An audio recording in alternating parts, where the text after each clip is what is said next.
Israel ने Hamas को खत्म करने के लिए यथासंभव जितना संभव था यहां पर हमले किए। ये जो तस्वीरें बयान कर रही हैं, इन तस्वीरों में यदि आपको यह पता चले कि इन हमलों को करने में भारतीय वेपन्स का भी इस्तेमाल किया गया था, तो यह मामला सुनने में अटपटा जरूर लगेगा। ऐसा मैं क्यों कह रहा हूं? क्योंकि एमनेस्टी इंटरनेशनल का दावा है कि भारतीय वेपन्स का इस्तेमाल हुआ था गाजा को तहस नहस करने में। कहां है गाजा? इसराइल के पश्चिम के अंदर गाजा, यानी कि फिलिस्तीन का वो बचा हुआ हिस्सा वेस्ट बैंक के अलावा जिसको फिलिस्तीन माना जाता है। और इस क्षेत्र में इसराइल ने हमास की तलाश में जो हाल मचाया वो पूरी दुनिया ने देखा कि बीते 3 सालों से जो इसराइल कर रहा है गाजा पट्टी के अंदर, उसमें भारत का बड़ा रोल है। India continuing weapon export to Israel could risk complicity in ongoing genocide in Gaza. इस तरह का इन्वेस्टिगेशन एमनेस्टी इंटरनेशनल ने कल के दिन प्रकाशित किया। अब ये कौन है एमनेस्टी इंटरनेशनल? आज इसके बारे में जानकारी देंगे, बताएंगे कि इसके रिपोर्ट्स को लेकर भारत में और इजराइल में किस तरह की प्रतिक्रियाएं रही हैं, एमनेस्टी इंटरनेशनल को लेकर भारत सरकार क्या सोचती है। सारी बातें आज आपको इस सेशन के अंदर चर्चा में ली जाएंगी। चर्चाएं होंगी तो यह भी बताया जाएगा कि भारत ने किसी को यह बात बताई क्यों नहीं कि हम वेपन बेच रहे थे। ऐसा क्यों? क्योंकि भारत के पहले प्रधानमंत्री नरेंद्र मोदी बने जो इजराइल गए थे। उससे पहले की तमाम सरकारों में, यूपीए गवर्नमेंट के अंदर पूरे 10 साल के अंदर एक बार केवल एक विदेश मंत्री की यात्रा एक साल के लिए, एक साल में एक बार, पूरे 10 साल में एक बार हुई थी। ऐसे में भारत के वर्तमान प्रधानमंत्री 2 बार इजराइल जा चुके हैं। तो भारत की नीति में परिवर्तन क्या भारत का गल्फ देशों के साथ संबंध बिगाड़ देगी? क्या एमनेस्टी इंटरनेशनल की यह रिपोर्ट भारत और ईरान के, भारत और सऊदी के रिश्ते खराब करेगी? क्योंकि ये सभी वो देश थे जो गाजा पट्टी के अंदर इजरायली हमलों का विरोध कर रहे थे। अगर इजराइल को हमला करने में भारत के वेपन्स ने मदद की है तो क्या यह अंतरराष्ट्रीय जो एटीटी ट्रीटी है उसका उल्लंघन है? सारी बातें डिटेल में, लेकिन उससे पहले आप लोगों को ये कुछ हेडलाइंस के माध्यम से बता दूं कि लगभग 9596 आर्म्स शिपमेंट हैं जो भारत के द्वारा भेजे, सॉरी 2596 ऐसे आर्म्स शिपमेंट हैं जो भारत के द्वारा इजराइल को भेजे गए थे। तो क्या रही भारत की विदेश नीति? क्यों हमने लोगों को नहीं बता के रखा इस वाली बात को? हम लोगों के सामने यही क्यों बताते रहे कि हम खरीदते हैं, इजराइल हमसे खरीद रहा है? यह जानकारी क्यों नहीं आई? साथियों, अंतरराष्ट्रीय मानवाधिकार संगठन है एमनेस्टी इंटरनेशनल। इसने भारत और इजराइल के रक्षा सौदों को लेकर हाल में सवाल उठाए हैं। 7 अक्टूबर 2023 को जो हमले हुए इजराइल में, उसके बदले में इजराइल ने जो किया उसकी बारे में इसने इन्वेस्टिगेशन की है एमनेस्टी इंटरनेशनल। एमनेस्टी इंटरनेशनल एक प्रकार का एनजीओ है, नॉन गवर्नमेंटल ऑर्गेनाइजेशन है, लेकिन ये इंटरनेशनली काम करता है। किस चीज के लिए काम करता है?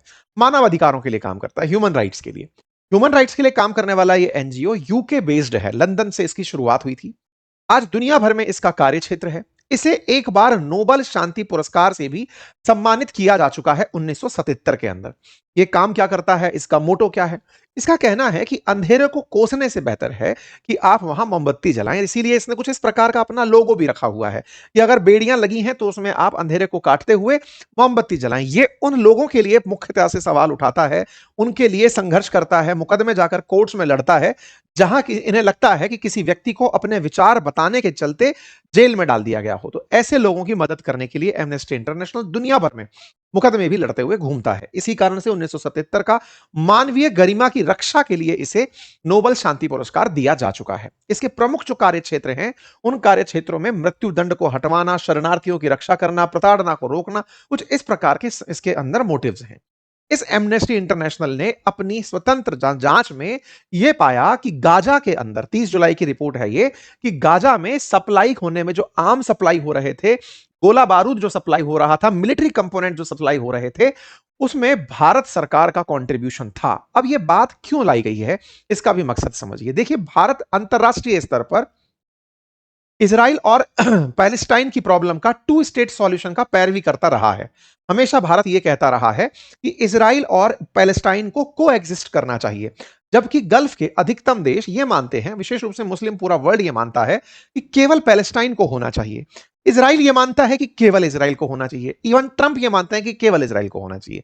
भारत क्या मानता है कि इजराइल और फिलिस्तीन को सह अस्तित्व होना चाहिए, क्योंकि यूएन में 2 स्टेट सॉल्यूशन सुझाया जा चुका है।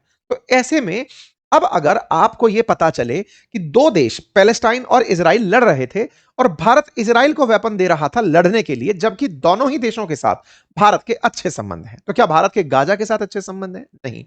जो पीएलओ करके ऑर्गेनाइजेशन है, जो वेस्ट बैंक से ऑपरेट होता है, पैलेस्टाइन के अंतरराष्ट्रीय स्तर पर बात करता है, यासर अराफात जिसके काफी चर्चित चेहरे रहे, भारत के संपर्क उनके साथ अच्छे रहे हैं। ओके, फिर क्या कहना चाहते हो? इशू ये है कि पैलेस्टाइन के मुद्दे पर, गाजा के मुद्दे पर बहुत सारे मुस्लिम राष्ट्र भारत के खिलाफ पहले भी बयान देते रहे हैं कि भारत और इजराइल की जो करीबी है, इस करीबी के चलते मुस्लिम देशों को भारत का बायकॉट करना चाहिए। फिर चाहे तुर्की हो, पाकिस्तान हो, अजरबैजान हो, इनका ऑपरेशन सिंदूर के समय एक हो जाना कहीं ना कहीं तुर्की का इजराइल से नफरत करने के कारण था। परिणाम यह था कि तुर्की को इजराइल से दिक्कत थी, इजराइल भारत मित्र थे, तो बोले भारत और इजराइल मित्र हैं तो तुर्की और पाकिस्तान मित्रता निभाएंगे ऑपरेशन सिंदूर के समय पर। अक्सर अंतरराष्ट्रीय स्तर पर पाकिस्तान कश्मीर को गाजा बताकर ही ट्रीट करता है कि देखिए जिस तरह से इजरायलियों ने वेस्ट बैंक और गाजा पर कब्जा किया हुआ है, भारत ने ऐसे ही कश्मीर पर कब्जा किया हुआ है। वो यही कहकर के लोगों का समर्थन दुनिया में जुटाता है। मुस्लिम देशों में जब जब गाजा के ऊपर कभी भी चर्चा होती है, पाकिस्तान ओआईसी की टेबल पर ले जाकर कश्मीर को रख देता है कि साहब जब इसकी चर्चा कर रहे हो तो इसकी भी कर लो। ऐसा करके इजराइल ने अगर गाजा पर हमला किया तो भारत ने इजराइल की मदद करी गाजा को नुकसान पहुंचाने में, तो ये मुस्लिम देशों को और एकजुट करने के काम आ सकती है, भारत के खिलाफ सेंटिमेंट तैयार कर सकती है। इस खबर का सही में मायना ये है। जब यह मायना सही में अंतरराष्ट्रीय स्तर पर है तो राष्ट्रीय स्तर पर भी है, क्योंकि भारत के अंदर भी कई राजनीतिक दल केवल इसलिए खुलकर इजराइल के साथ नहीं आते क्योंकि उन्हें लगता है कि देश के अंदर एक वर्ग, मुस्लिम वर्ग, कहीं उनसे खफा ना हो जाए, उनका जो वोट बैंक है वो उनसे नाराज ना हो जाए, उनके लिए जो जरूरी वोट एक साथ होकर पड़ते हैं वो कहीं बट ना जाए। अगर इजराइल का सपोर्ट किया तो मुस्लिम वोट छिटक सकते हैं। इसी के चलते बहुत से राजनीतिक दल, इवन यूपीए के काल में भी और उससे पहले के काल में भी, पहले की राजनीति में भी यही रहा कि इजराइल के साथ प्रधानमंत्रियों की यात्रा ही नहीं हुई, क्योंकि इजराइल और गाजा का मुद्दा जो है वो इतना आसान नहीं है जितना कि भारत पाकिस्तान को आप कह सकते हैं कि दो देश हैं, वहां पर दूसरा देश अस्तित्व की ही लड़ाई लगातार लड़ रहा है जिसका नाम फिलिस्तीन है। ऐसे में एक नेचुरल सेंटिमेंट जो है मुस्लिम्स का फलस्तीन के साथ है, और भारत के मेजॉरिटी हिंदूज का या नेशनलिस्ट लोगों का जो आतंक से पीड़ित हैं, पाकिस्तान से प्रताड़ित हैं, वो पाकिस्तान की खिलाफत करते हुए इजराइल का साथ देते हैं कि ठीक है, तुम अगर ऐसा सोचते हो कि कश्मीर पर तुम्हारा साथ इस तरह से रहेगा तो ये, और ये हुआ भी है। गाजा में से बहुत सारे हमास के आतंकी निकल करके पाकिस्तान ऑक्यूपाइड कश्मीर में आकर भारत के खिलाफ बयानबाजी किए हैं, भारत के खिलाफ तमाम प्रकार की इस तरह की हरकतें की हैं कि नहीं हम भारत में वैसे ही हमले करेंगे जैसे हमने अक्टूबर 7 2023 को इजराइल में किए थे। तो ये सब चीजें ऐसी अंतरराष्ट्रीय स्तर पर 2+2=4 दिख नहीं रहा है। एनीवे, अब इस खबर को आगे डिकोड करते हैं। एमनेस्टी इंटरनेशनल ने कहा कि भारत में निर्मित वेपन्स को बेचा गया इजराइल को, और इस काम को करने के लिए कई प्राइवेट कंपनीज ने इस काम को ऑर्गेनाइज किया। भारत और इजराइल की जो फिलहाल मित्रता है, इस पूरी मित्रता में जो यूपीए सरकार रही, वो यूपीए सरकार इस बात को लेकर के बहुत ज्यादा बचती रही। उन्होंने अपनी तरफ से एसएम कृष्णा नाम से जो विदेश मंत्री थे 2012 में, उनको भेजा, लेकिन भारत के प्रधानमंत्री की वहां पर यात्रा हुई। इंटरेस्टिंग फैक्ट और भी है, एक समय पर भारत, जब यूपीए सरकार भी थी, उस समय पर भी भारत इजराइल से सबसे ज्यादा वेपन खरीदने, सेकंड लार्जेस्ट वेपन इंपोर्टर थे इजराइल से, लेकिन इसे हम कभी एंडोर्स नहीं करते थे। मतलब विज्ञापन में जब बात आएगी निकल करके तो हम रूस का, अमेरिका का नाम तो लेंगे, लेकिन इजराइल को इतना प्रमोट नहीं करते थे। जानकारी इस तरह की है कि India has bought military hardware and software from Israel worth around $1 billion every year over last few year. ये हमने इजराइल स्नीक्स number 2 position in arm supplier 2007 की न्यूज कटिंग पढ़ी है। यहां पर एक जानकारी यह भी है कि भारत लगभग $1 से $1.5 बिलियन का हर साल वर्ष 2007 में भी वेपन इजराइल से खरीदता था, और इतना कि भारत जो वेपन खरीद रहा है वो सेकंड लार्जेस्ट, सेकंड मतलब मार्केट के अंदर अगर व्यापार देखा जाए तो मात्रा के आधार पर दूसरा सबसे बड़ा है, जिसमें हमारे द्वारा इनकी कई ऐसी मिसाइल प्रणाली, हमने कई ऐसी तकनीकी इनसे परचेज की जिसमें हमारे मिग फाइटर्स को अपडेट करना भी शामिल था। हमने कई हाईटेक सिस्टम इनके साथ डेवलप किए। देश में सत्ता परिवर्तन हुआ, नई पार्टी की सरकार बनी, बीजेपी सत्ता में आई, और उस समय पर प्रधानमंत्री की 2017 में इजराइल की यात्रा हुई। इजराइल की यात्रा हुई और हमने तय किया कि एक दूसरे के साथ मिलकर बाइलैटरल डिफेंस कॉपरेशन को हम आगे बढ़ाएंगे। इसमें भी यही सोचा जा रहा था कि इजराइल भारत को वेपन बेचेगा और भारत इजराइल से वेपन खरीदते हुए आगे बढ़ेगा। वाइस वर्सा इजराइल भी दुनिया के कई देशों से, जैसे यूएस, जर्मनी, इटली, इनसे वेपन खरीदता रहा है। भारत भी इजराइल से लगभग 2018 से 22 के बीच में $3.2 बिलियन के वेपन खरीदा है। लेकिन एमनेस्टी इंटरनेशनल की रिपोर्ट को पढ़ा जाए तो उसमें निकलता है कि भारत ने 3,90,000 military grade small arms part जो है वो इजराइल को बेचे हैं 2023 से लेकर 2025 के बीच में। ऐसे ही नहीं, 5,64,000 एक्सप्लोसिव ऑर्डिनेंस कंपोनेंट भारत ने इजराइल को बेचे हैं। 298 मिलिट्री व्हीकल कंपोनेंट भारत के द्वारा इजराइल को दिए गए हैं। इतना ही नहीं, इनमें कंपनियों के नाम तक भी बाहर निकल कर आए, जिसमें Elbit system, Israel aerospace industries और रफाइल एडवांस डिफेंस सिस्टम। ये वो फ्रांस वाला रफाइल नहीं है, ये दूसरा रफाइल है इनका, इजराइल वालों का। ठीक है, तो अक्टूबर 7 की घटना के बाद भारत ने इजराइल को वेपन दिए। ये बात भारत दे सकता है या नहीं, इस पर जाकर टिकती है। क्यों भारत नहीं दे सकता, इसको लेकर के क्या क्लॉज है? असल में दुनिया ने 2017 के अंदर, मतलब असल में क्या हुआ कि एक ऐसा नियम बनाया गया जिसको एटीटी के नाम से जाना जाता है, आर्म्स ट्रेड ट्रीटी, कि अगर दुनिया के दो देश युद्ध लड़ रहे हैं तो बाकी देश ये तय करें कि वो उन्हें युद्ध के समय वेपन नहीं देंगे। लेकिन आपने रशिया यूक्रेन के केस में यूक्रेन को अमेरिकी वेपन मिलते हुए, यूरोपियन वेपन मिलते हुए देखा। आपने ईरान को चाइनीज रशियन वेपन मिलते देखा, रशिया को ईरान के चाइना के वेपन मिलते देखा। दुनिया के लगभग 100 देश ऐसे निकल कर आए जिन्होंने ये ट्रीटी की कि जब युद्ध हो रहे होंगे तो उन देशों को हम वेपन नहीं देंगे। भारत ने 2013 में इसी ट्रीटी पर हस्ताक्षर करने से मना कर दिए कि नहीं, हम इस ट्रीटी पर हस्ताक्षर इसलिए नहीं करेंगे क्योंकि युद्धरत देशों को वेपन देने पड़ सकते हैं। हम इससे निकल लिए। आर्म्स ट्रेड ट्रीटी जो अंतरराष्ट्रीय स्तर पर युद्ध करते हुए देशों को रोकने के लिए थी, 2013 के अंदर जो यूएन की असेंबली है वहां पर प्रपोज की गई थी, हमने उसके अंदर पार्टिसिपेट नहीं किया। और आज हम इसी की बचत में, या कि हम सब एटीटी के साइन करता तो नहीं है, तो हम माल बेच सकते हैं। हमने इनको सामान बेच दिया, लेकिन यह सामान बेचने से हमारे ऊपर सैंक्शंस नहीं आ रहे, हमारे ऊपर मोरल प्रेशर आ रहा है। इसीलिए भारत सरकार ने कभी ओपनली इस बात को एक्सेप्ट नहीं किया। इसीलिए एमनेस्टी इंटरनेशनल की यह खबर पूरी तरह जंगल में आग की तरह फैल गई है। पता चला एमनेस्टी इंटरनेशनल को कि भारत ने एचएस कोड होता है 93+ और 8710+, इन दो कोड्स के तहत अपने सामान एक्सपोर्ट किए थे। एचएस कोड क्या होता है? जब भी आप कस्टम्स के थ्रू कोई सामान बेचते हैं तो उस आइटम के कोड को बॉक्स पे डाल दिया जाता है, जिससे पता चल जाता है कि जो इसके अंदर माल जा रहा है वो माल क्या है, किस कैटेगरी का है, क्या काम में आएगा, वो सारी बातें ऊपर ही शिपमेंट के लिख दी जाती हैं ताकि शिपमेंट को खोलकर ना देखा जा सके।